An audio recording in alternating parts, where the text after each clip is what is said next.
여러분 안녕하십니까? NBS 뉴스 24입니다. 올해 말 일몰 예정이었던 농업 분야 조세 감면 제도의 기한이 연장됐습니다.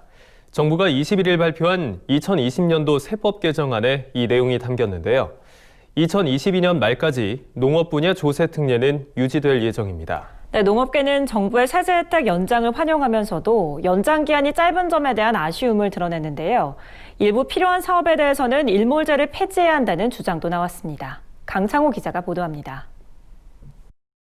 정부는 지난 21일 2020년 세법 개정안을 발표했습니다. 2020년 세법 개정안을 보면 올해 일몰 예정이었던 농업 분야 조세 감면 제도가 모두 2년씩 연장된 점이 눈에 띕니다. 현재 조세 특례 제한법에 의해 국세 혜택을 받는 농업 분야는 모두 11건입니다. 이를 통해 면제 또는 감면받은 세액은 2019년 1조 5천억 원을 넘습니다. 정부가 세금을 덜 걷는 식으로 농업 농촌을 지원한 겁니다. 먼저 정부는 농축협 등 상호금융기관이 취급하는 3천만 원 이하 예탁금의 이자 소득에 대한 비과세 혜택을 2022년 12월 31일까지 연장하기로 했습니다. 그동안 재정당국은 비과세 제도를 축소하려고 시도해왔지만 코로나19 사태 등 최근 경제 상황을 고려해 2년 연장을 결정했습니다. 비과세 제도가 사라지면 농민과 농촌 주민의 금융 안전망 역할을 하는 농축협의 존립 기반이 위협받을 수 있다는 판단에서입니다. 조세재정연구원에 따르면 비과세 제도 폐지 시 예금 이탈에 따른 농축협의 손실이 약 3,728억 원에 달하는 것으로 조사된 바 있습니다. 농업 분야 조세 감면 항목 중 규모가 가장 큰 농업용 기자재에 대한 부가가치세 영세율 적용도 2년 연장됐습니다. 정부는 1989년부터 농민에게 공급되는 농약, 사료, 농기계 등 농축산 기자재에 대해 부가가치세를 면제하고 있습니다. 영농 자녀가 증여받은 농지에 대한 증여세 감면도 연장됐습니다. 미래농업을 선도할 인력을 육성하기 위해선 농지 증여세 감면제도 연장이 필요하다는 농업계의 목소리를 반영한 겁니다. 이 밖에도 농어가 목돈 마련저축 이자 소득세 비과세, 조합원 1,000만 원 이하 출자금 배당 소득 비과세 등 농업 분야 조세 감면 제도 등의 일몰 기한이 2년간 연장됐습니다. 다만 농축협 등 단위 조합 법인에 대한 법인세 과세 특례 제도는 축소됐습니다. 정부는 일반 법인과의 과세 형평을 위해 매출액 1,000억 원 또는 자산 5천억 원 초과 법인에 대해서는 법인세 특례 대상에서 제외하겠다고 밝혔습니다. 이 기준에 해당하는 농축협은 2018년 기준 모두 219곳입니다. 정부는 대규모 조합법인 이외의 조합법인에 대해서는 법인세 과세 특례 적용 기한을 2년 연장할 방침입니다. 농업계는 정부의 농업 분야 조세 특례 일몰 기한 연장 조치를 환영하면서도 2년 연장에 만족해서는 안 된다고 주장했습니다. 그러며 일부 필요한 사업의 경우 일몰 규정을 폐지하고 영구화하는 방안을 모색할 필요가 있다고 목소리를 높였습니다. 2년 연장된다는 거기에 대해서 환영은 하는데 매년마다 조세 일몰 관련해서 불안에 떨고 있거든요. 솔직히 농촌지역에서는. 아예 일몰 규정을 폐지하고 연구하는 방안이 강구돼야 되지 않을까 생각하는데. 한편 2020년 세법 개정안은 입법 예고와 부처 협의, 국무회의 등을 거쳐 9월 초 정기국회에 제출될 예정입니다. MBS 뉴스 강창호입니다. 얼마 전 경북 영양군이 고추 수확 작업을 위해 베트남 계절 근로자 입국을 추진한다는 소식이 언론에 전해졌습니다.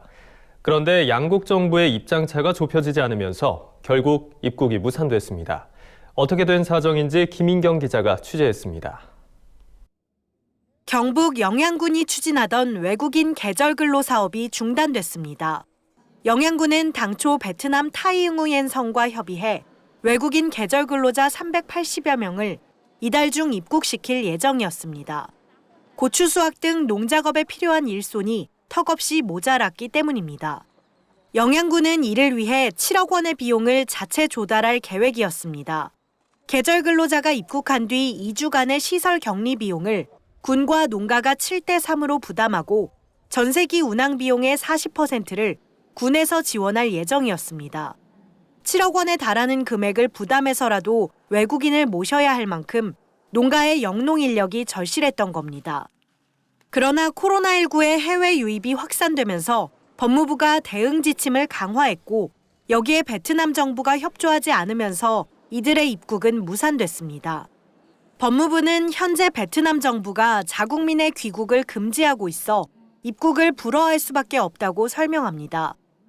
계절 근로자가 국내에 들어와 근로 활동을 모두 마친 뒤 돌아가려 할 때 베트남 정부가 자국민의 입국을 계속 금지하면 돌아갈 수 없는 상황이 생기고 이들은 불법 체류자 신분으로 국내에 남아있을 수밖에 없는 데다 또 다른 방역 사각지대가 생길 우려도 높다는 겁니다. 법무부는 베트남 정부에 자국으로의 귀환권이 있는 자국민의 입국을 막지 않겠다고 약속해달라고 요구했지만 베트남 정부가 여기에 답변을 하지 않으면서 결국 입국은 무산됐습니다. 베트남 정부에서 자국민 귀국을 막고 있기 때문에 못 들게 막아버리면 국내에서의 불법 체류자라든지 어려운 문제가 발생하니까 그래서 보증을 못하고 답변 온 것도 없고 묵묵부답이죠. 농어촌에 현재 인력난은 아는데 그게 선조시되지 않으면 힘들다. 어쩔 수 없는 그런 불가피한 선택이 아닌가 판단이 됩니다. 난감한 건 농가들입니다. 매년 베트남 계절 근로자가 일정 규모로 들어왔던 만큼 올해도 그 인력이 올 것이라 믿고 작물을 심었던 농가들은 고추 수확을 앞두고 발만 동동 구르고 있는 실정입니다. 베트남 인력이 안 오면요. 고추뿐만 아니라 여기에 모든 일손 농가가 품값을 10만 원 줘도 11만 원 줘더라도 사람이 있어야 되는데 딸 사람이 없대요. 수확을 해야 헐값을 내는데 수확을 못 하니까. 그리고 수란 자체가 익으면은 금방금방 따내야 되는데 수확을 하면은 그 나무에서 탄저병이 다 와버려요. 이렇게 사람 구하기가 어렵다 보니 농가들은 인건비 증가가 생산비 증가로 이어질 것을 우려하고 있습니다. 실제로 코로나19 사태 전에는 하루 일당 7에서 9만 원이던 품삯이 최근에는 10만 원 이상으로 치솟았다고 농가들은 설명합니다. 영양군은 외국인 계절 근로자 미입국에 따른 일손 공백을 막기 위해 코로나19 관련 실직자, 타 지역 계절 근로자 등을 모집해 수학기 일손 조달에 노력할 방침이라고 밝혔습니다.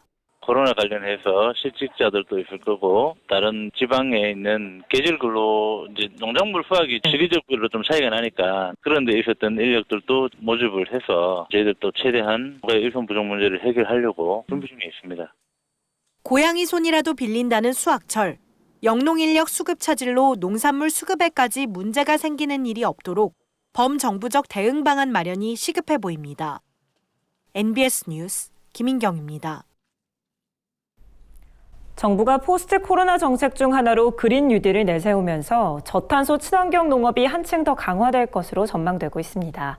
국내 농가들 사이에서는 그린 뉴딜을 계기로 저탄소 농산물이 주목받을 거라는 기대감이 나오고 있습니다. 손현진 기자가 보도합니다. 저탄소 친환경 농법으로 재배한 포도입니다. 제조 과정에서 탄소를 배출하는 화학 비료를 쓰지 않아 2017년 저탄소 농축산물 인증을 받았습니다. 우리나라는 2012년부터 이처럼 저탄소 농업 기술로 생산해 온실가스를 줄인 농축산물 51개 품목에 인증 마크를 부여하고 있습니다. 기후변화에 대응해 온실가스를 줄이자는 전 세계적인 움직임이 확산하자 저탄소 농업 생산을 지원하기 위해 추진해온 겁니다. 정부의 농업 관련 인증제도 가운데 가장 까다롭지만 그에 비해 소비자들의 관심도는 그다지 높지 않았습니다. 하지만 최근 정부가 포스트 코로나 정책으로 내세운 그린 뉴딜에 힘입어 저탄소 농축산물 소비가 탄력을 받을 것으로 전망됩니다. 한국판 뉴딜의 한 축인 그린 뉴딜은 저탄소 친환경 경제 체제로의 전환을 목표로 하고 있기 때문입니다. 저탄소 인증 농가들은 그린 뉴딜을 계기로 저탄소 농산물이 크게 주목받을 것으로 기대하고 있습니다. 다만 판로 지원 등 저탄소 인증에 대한 혜택이 국내로 제한되는 점은 해결해야 할 과제로 꼽혔습니다. 세계적으로 이걸 좀 인정을 해줬으면 좋겠다 하는 거고 국가적인 차원에서 이렇게 홍보를 해주시면은 그 인정받은 사람들이 더 열심히 할 건데요. 정부는 앞으로 저탄소 농축산물 인증 농가를 늘려갈 뿐 아니라 온실가스 감축에 대한 인센티브 지원도 확대하겠다고 밝혔습니다. 올해 상반기에 총 250건, 1,899 농가의 저탄소 인증 신청을 받았으며 하반기에도 150건 추가 모집할 계획입니다. 농가수를 좀 늘리고 유통되는 저탄소 인증 농산물을 좀 늘리는 거 이런 것을 좀 더 신경 써서 확대하기 위해서 예산 확보도 하고 지금 노력하고 있는 중이죠. 녹색 전환을 핵심으로 한 그린 뉴딜 정책이 저탄소 친환경 농업 경쟁력을 한층 더 도약시키는 계기가 될지 기대가 모아집니다. MBS 뉴스 손현진입니다. 한동안 하락하던 돼지값이 최근 다시 상승 추세로 돌아섰습니다. 6월부터 줄곧 하락해서 킬로그램당 4,000원 중반에 머물던 돼지고기 경락값이 최근 다시 5,000원대로 올라온 건데요. 전문가들은 더위로 인한 돼지 출하 감소를 가격 상승의 주 요인으로 보고 있습니다. 김길수 기자가 보도합니다. 한동안 하락세를 보였던 돼지값이 최근 다시 오름세를 보이고 있습니다. 축산물 품질평가원에 따르면 1kg당 돼지고기 경락값은 지난 5월 중순부터 계속 5,000원 이상이었지만 6월에 들어선 하락세를 보였습니다. 6월 1일 돼지고기 경락값은 1kg당 5,182원을 기록한 뒤 점점 떨어져 26일엔 4,467원으로 저점을 찍고 한동안 4,000원대를 유지해왔습니다. 하지만 7월 들어서 경락값은 반등을 보이며 지난 13일 다시 5,000원 위로 올라섰고 최근까지 5,000원대를 유지하고 있습니다. 전문가들은 최근 무더위로 인해 돼지 공급량이 줄어든 것이 가격 반등의 주 요인으로 분석했습니다. 일반적으로 더위가 시작되면 돼지 증체가 더뎌지고 이에 따라 농가들이 돼지 출하 시기를 뒤로 미뤄섭니다. 최근 더위로 인해서 미육돈 증체가 지연되면서 출하가 좀 감소한 것으로 보여집니다. 그래서 공급이 좀 줄어들면서 이게 7월 가격 상승의 요인으로 작용됐다 보고요. 또 하반기에 들어 돼지고기 수요가 증가한 것도 돼지값 상승에 영향을 미친 것으로 분석됐습니다. 지난 5월 말부터 학교 등교가 시작되면서 돼지고기의 단체급식 수요가 점차 확대되고 있는 데다 7월부터 본격적으로 휴가철이 시작돼 캠핑, 나들이 등 돼지고기 야외 수요도 늘고 있어서입니다. 따라서 당분간 돼지값은 공급 감소와 수요 증가에 힘입어 4,000원 후반에서 5,000원 초반을 유지할 것으로 전망되고 있습니다. MBS 뉴스 김길수입니다. 올해 농촌 융복합 산업지구 조성 사업에 4개 시군이 선정됐습니다. 기존의 우수한 농특산물과 관련 산업으로 인지도가 높던 강원 양구와 경북 성주 등의 지자체가 농촌 융복합 산업지구로 새롭게 닻을 올렸는데요. 정부의 집중 지원을 통해 지역 특화 산업의 거점으로 재탄생할지 주목됩니다. 권수환 기자가 보도합니다. 농림축산식품부가 올해 농촌 융복합 산업지구 조성 사업에 선정된 지자체를 발표했습니다. 농촌 융복합 산업은 농산물 생산, 가공, 유통, 관광 등 1, 2, 3차 산업을 복합해 부가가치를 창출하는 산업으로 6차 산업이라고도 불립니다. 농촌 산업이 집적돼 있는 지역을 지원해 특화 산업 클러스터로 육성하는 농촌 융복합 산업지구 조성 사업은 매년 공모 및 심사를 통해 사업 대상 시군을 모집하고 있습니다. 올해는 총 10개 시군이 도전장을 내밀었고 강원 양구, 충북 증평, 전남 순천, 경북 성주 등 4개 시군이 최종 선정됐습니다. 강원 양구는 시래기, 충북 증평은 인삼, 전남 순천은 매실, 경북 성주는 참외 농촌 융복합 산업지구로 새롭게 태어나는 겁니다. 각 지구별 특성도 뚜렷합니다. 강원 양구군은 시래기 요리 체험장과 클린 팩토리 등을 조성하고 충북 증평구는 인삼 한방 체험존과 창업존 등을 구축합니다. 전남 순천시는 매실 가공시설 등 인프라를 증설하고 경북 성주시는 참외 시장 개척 사업 등을 추진합니다. 강원 양구 등 지자체 4곳은 4년간 사업비 30억 원을 지원받게 됩니다.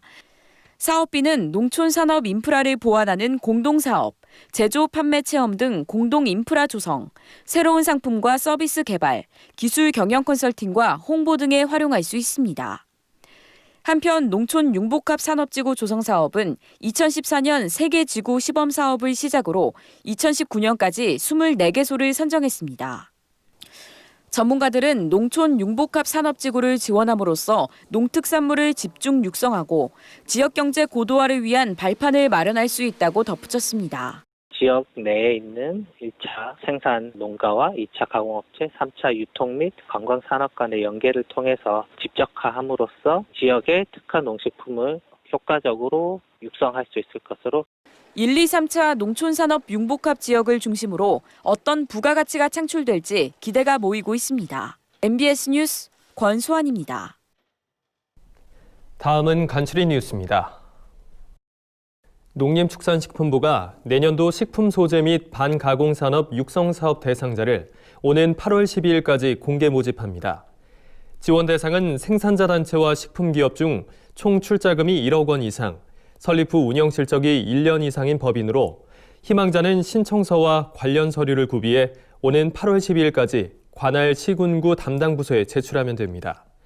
농식품부는 서면 발표 평가 등을 거쳐 14개소 내외를 선정해 사업비로 개소당 700만 원을 지원할 예정입니다.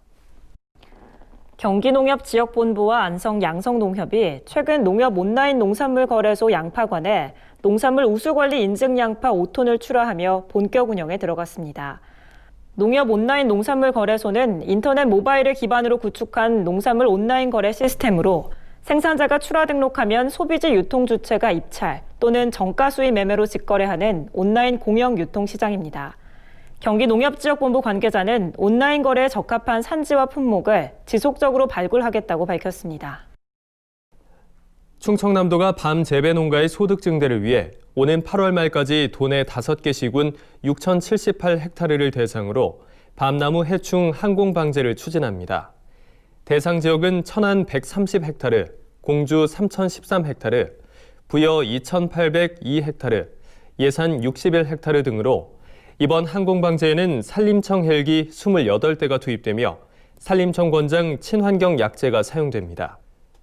도 관계자는 밤열매를 맺을 무렵 복숭아 명나방 해충이 집중 발생하고 있다며 해당 해충을 항공방제를 통해 박멸해 밤나무 농가 소득 향상에 기여하도록 하겠다고 밝혔습니다. 경상남도는 코로나19로 어려움을 겪는 농어업인을 위해 상반기 168억 원에 이어 하반기에도 농어촌진흥기금 97억 원을 장기 저금리에 융자 지원한다고 최근 밝혔습니다. 지원 대상은 도내 거주하는 농어업인 및 도내에 주된 사무소를 둔 농어업 관련 생산자 단체 및 법인으로 개인은 3천만 원까지, 생산자 단체 및 법인은 5천만 원까지 연리 1%, 1년 거치 3년 균등 분할 상환으로 융자 지원합니다. 희망자는 주소지 관할 읍면동 사무소를 통해 이달 말까지 신청하면 됩니다. 농업에 관한 어려운 용어나 개념을 알기 쉽게 풀어드리는 플러스 농업백과 시간입니다. 인구 유출과 고령화에 따른 노동력 부족으로 어려움에 처해 있는 우리나라 농업 농촌의 미래, 청년농의 유입에 달려있다고 해도 과언이 아닌데요. 때문에 정부는 청년농 육성을 위해 다양한 사업을 진행하고 있습니다. 최근 농업에 불고 있는 4차 산업혁명인 스마트팜 운영과 관련된 스마트팜 청년창업보육센터 운영도 그중 하나인데요. 스마트팜 청년창업보육센터, 오늘 플러스 농업백과에서 알아봅니다. 우리 농업은 고령화와 공동화로 일손 구하기가 어려워진 데다 수입 농산물의 공세에 맞서 경쟁력까지 끌어올려야 하는 숙제를 안고 있습니다. 이 문제를 해결하기 위해 등장한 게 바로 스마트팜인데요.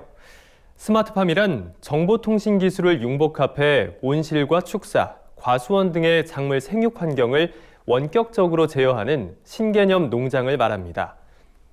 농식품부는 2022년까지 600명의 스마트팜 관련 전문 인력을 양성한다는 목표를 세우고 이를 위해 2018년부터 스마트팜 청년창업보육센터를 운영하고 있는데요. 농업의 스마트화와 청년농 육성 2마리 토끼를 잡겠다는 거죠. 스마트팜 청년창업보육센터는 쉽게 말해서 농업에 대해 전혀 모르는 청년도 스마트팜에 도전할 수 있도록 도와주는 곳입니다. 때문에 전공에 관계없이 만 18세 이상, 만 40세 미만이면 누구나 지원이 가능한데요. 학습 기간은 1년 8개월, 수강료 전액 무료에 숙식까지 지원됩니다. 그럼 스마트팜 청년창업보육센터 수강생들은 어떻게 선발할까요? 보육센터는 전북 김제와 경북 상주, 전남 고흥, 경남 밀양 4개소에서 운영되며 각 센터당 52명씩 모두 208명의 교육생을 선발합니다. 지원을 원하는 신청자는 모집 기간이 공지되면 스마트팜 코리아 홈페이지를 통해서 온라인 접수를 하면 되는데요. 이렇게 접수된 신청 서류를 토대로 1단계 서류 심사, 2단계 면접 심사를 통해 뽑습니다. 선발된 교육생은 스마트팜 관련 기초 이론부터 경영 실습까지 전 과정을 교육받게 되는데요. 먼저 작물 재배 기술과 스마트 기기 운용, 온실 관리, 경영 마케팅 등의 이론 교육 과정 2개월, 전문가 지도하에 생산 과정을 배우는 현장 실습 6개월, 마지막으로 영농 계획과 생산 판매 전 과정을 직접 수행하는 경영 실습을 1년 동안 거치게 됩니다. 이렇게 모든 교육을 마친 수료생에겐 스마트팜 임대온실 우선 입주와 스마트팜 종합자금 신청 자격이 부여되고 농림수산업자 신용보증기금 보증비율 우대 등의 혜택도 추가로 주어지죠. 미래농업의 활로로 꼽히는 스마트농업, 스마트팜 청년창업보육센터가 농업의 미래를 이끌어갈 청년들의 성장을 돕는 디딤돌이 될 수 있길 기대해봅니다. 지금까지 플러스는 농업백과였습니다. 저희가 준비한 소식은 여기까지입니다. NBS 뉴스 24 마칩니다. 함께해 주신 여러분 고맙습니다.